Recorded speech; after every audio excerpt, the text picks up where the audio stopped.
This Red Sox injury news could have a gigantic impact on this Red Sox offseason.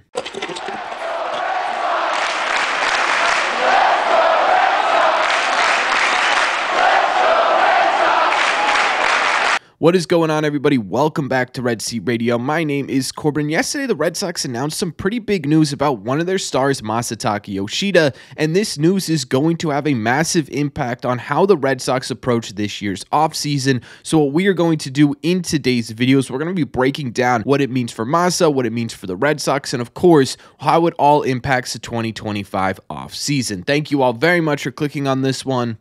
Let's get into it. Okay, so for those of you who may not know what we are talking about just yet, or for those of you who weren't in the live stream last night, the big news coming out of yesterday is that Masataka Yoshida did end up needing to get surgery after all with the problems he was having on his shoulder. In fact, they announced that he had successfully underwent right labral shoulder repair surgery back on October 3rd, so about 2 weeks ago at this point. Now, I'm certainly not a qualified medical professional by any means, but it looks like it is basically a repair on a tear where your shoulder meets the arm, that joint right near your collarbone. Now, we did know that this was a distinct possibility for Masataka Yoshida this offseason. During the last homestand of the year, Masa basically announced to reporters that he had been dealing with a shoulder issue for the entire season, and he was trying to figure out which way to go about dealing with it. He had gotten an MRI, and clearly those MRI results ended up with him ending up needing surgery to repair whatever damage it may have been. Now, first and foremost, I gotta say, it's pretty impressive that Masataka Yoshida made it through an entire season, because he did say that this was affecting him basically the full year with an injury that required surgery to repair. We got to give props where props is due. Now, in terms of a timetable for Masataka Yoshida because of this surgery, it's a bit of an interesting one because it has a bit of variation here. For the most part, shoulder surgeries like this for position players end up being about 4 to 6 months of recovery time. Now, this could either be good news for the Red Sox or it could throw things off completely. If he is in sort of worst case scenario, not ready to go for 6 months, that has him coming back in the middle of April, probably towards the end of April, I would guess maybe even early May, depending on how long the rehab process is. Now, that's worst case scenario, right? Best case scenario here is that he's good to go towards the end of February, or he starts his rehab process in terms of getting back into games in February, which would give him a regular spring training to get himself right and would most likely mean that he's ready to go for opening day. Now, the hope is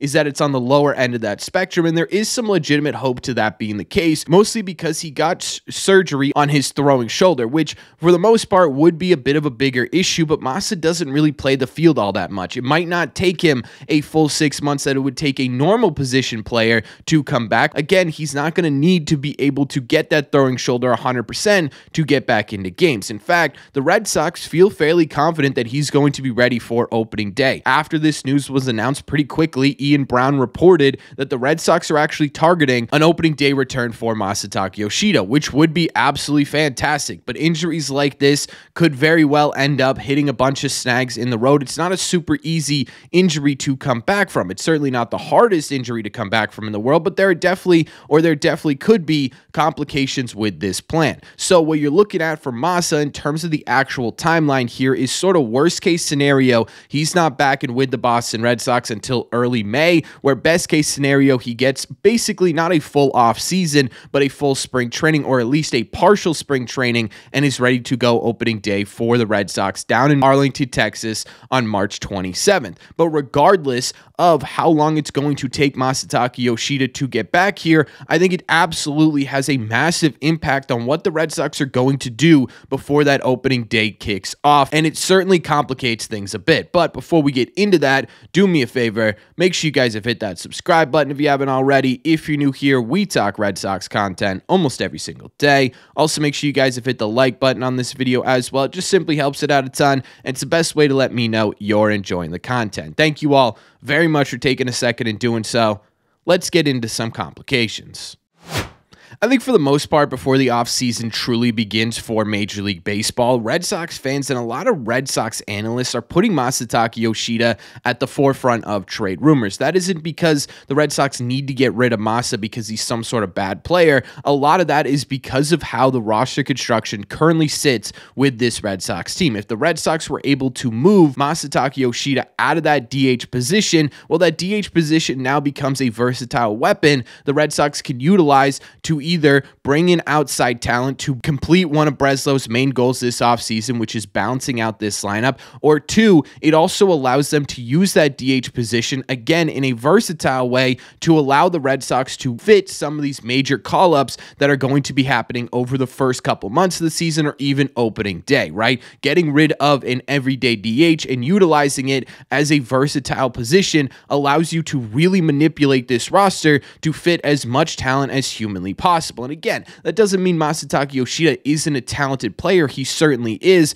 But with the roster constructed right now, it doesn't make a ton of sense to have an everyday DH with this team. We know Craig Breslow would prefer a versatile DH. We know Alex Cora would prefer that position stay open and allow him to cycle through players in that DH role. It just simply is not going to happen with Masataka Yoshida on this team, which is why he was at the forefront of trade rumors this offseason. But to be honest with you, trading Masataka Yoshida wasn't going to be easy to do to begin with. There were a lot of questions about Masataka Yoshida coming out of 2024. A lot of it had to do with his injury to his thumb. A lot of it had to do with the fact that he really can only play one position. Maybe he could play two. And of course, you got to talk about the money attached to him, right? It wasn't going to be easy to move Masataka Yoshida. In fact, it was probably going to take a perfect storm to get that done. Now with this shoulder surgery, everything becomes that much more complicated. It goes from, man, it's probably pretty unlikely the Red Sox are going to be able to find a legitimate move for Masataka Yoshida,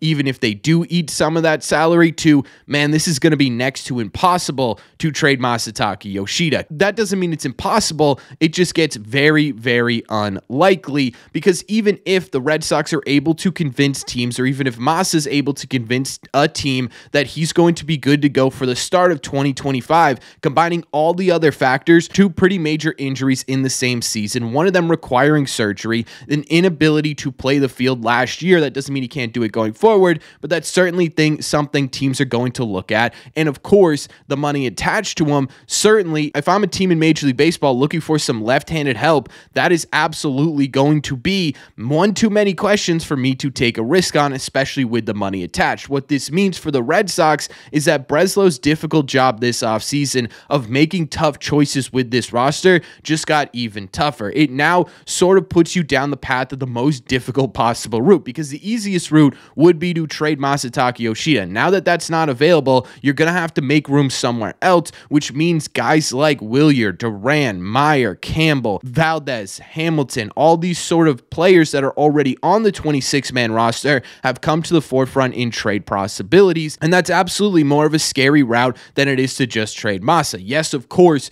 trading one of these guys or multiples of these guys would absolutely get you a much bigger return for this roster, but it's also much higher of a risk. These guys were more impactful, or could be more impactful on the future of the Red Sox than Masataka could be. And I feel like, again, I'm just hammering Masataka Yoshida in this video, and that's not my ultimate goal. I do think Masataka Yoshida could serve a very important purpose for this Red Sox team going into 2025 if he sticks with this team. I'm just talking about the fact that the Red Sox, in terms of roster construction, are in a really difficult place with his contract being what it is. And even outside of the fact that he now becomes basically an untradeable asset for the Red Sox, the bigger question is, what do you do with him when he is healthy, right? Again, he's not a bad player by any means, but he certainly had his struggles this season, especially against left-handed pitching, where he had just a 565 OPS with a 61 OPS plus. He was about 39% less productive against left-handed pitchers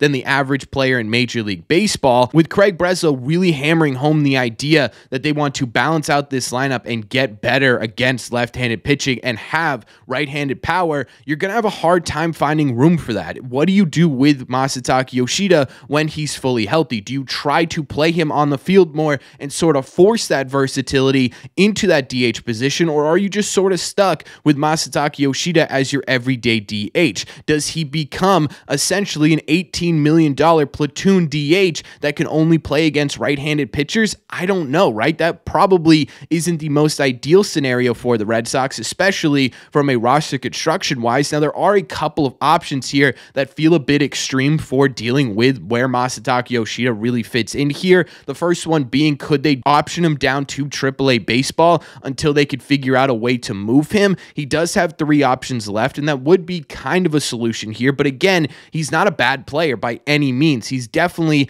above league average player in Major League Baseball. That might just be a waste of roster potential. The other way you could hypothetically still move on from him is to DFA him, but to me, that just really doesn't make a ton of sense. One, you would be eating way too much of that contract to get nothing back. Two, again, he could still be a productive player with the Red Sox. To let him go for absolutely nothing doesn't make a ton of sense to me. So your other 2 options aren't fantastic either. It feels like you're just kind of stuck with Masa. And honestly, I don't know how this is going to impact Masa himself. I feel like there were already a bit of tensions between Masa and the Boston Red Sox. I mean, it was pretty obvious. He got 4 different opinions on his thumb before he truly believed he didn't need surgery on it this year. He certainly was publicly not very happy that he wasn't playing the field. He didn't love the idea of being a full-time DH, and I'm certain he's not super happy about what his potential role on the 2025 Red Sox may look like. So what you're looking at here